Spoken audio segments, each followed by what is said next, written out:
First Corinthians chapter 9. I am not free. Am I not an apostle? Have I not seen Jesus our Lord? Are not you my workmanship in the Lord? If to others I am not an apostle, at least I am to you. For you are the seal of my apostleship in the Lord.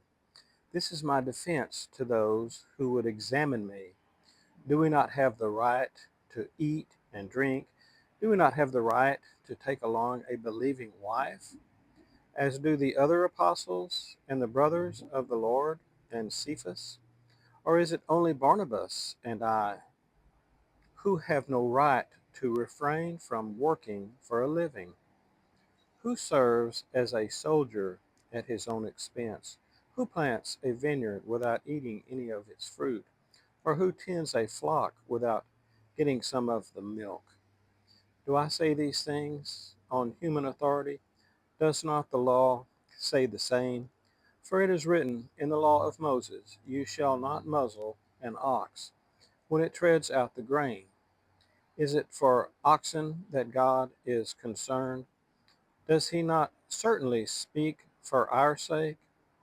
It was written for our sake, because the plowman should plow in hope, and the thresher thresh in hope of sharing in the crop. If we have sown spiritual things among you, is it too much if we reap material things from you? If others share this rightful claim on you, do not we even more? Nonetheless, we have not made use of this right, but we endure anything rather than put an obstacle in the way of the gospel of Christ. Do you not know that those who are employed in the temple service get their food from the temple, and those who serve at the altar share in the sacrificial offerings? In the same way, the Lord commanded that those who proclaim the gospel should get their living by the gospel.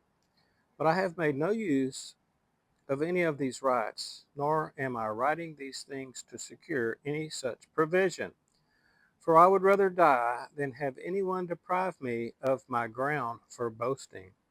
For if I preach the gospel, that gives me no ground for boasting, for necessity is laid upon me. Woe to me if I do not preach the gospel. For if I do this of my own will, I have a reward. But if not my own will, I am still entrusted with stewardship. What then is my reward? That in my preaching I may present the gospel free of charge, so as not to make full use of my right in the gospel. For though I am free from all, I have made myself a servant to all, that I might win more of them. To the Jews, I became a Jew in order to win Jews. To those under the law, I became as one under the law, though not being myself under the law, that I might win those under the law. To those outside the law, I became as one outside the law, not being outside the law of God, but under the law of Christ, that I might win those outside the law. To the weak, I became weak, that I might win the weak. I have become all things to all people, that by all means I might save some. I do it all for the sake of the gospel, that I may share with them in its blessings. Do you not know that in a race all the runners run, but only one receives the prize? So run that you may obtain it. Every athlete exercises self-control in all things. They do it to receive a perishable wreath, but we an imperishable. So I do not run aimlessly. I do not box as one beating the air, but I discipline my body and keep it under control, lest, after preaching to others, I myself should be disqualified.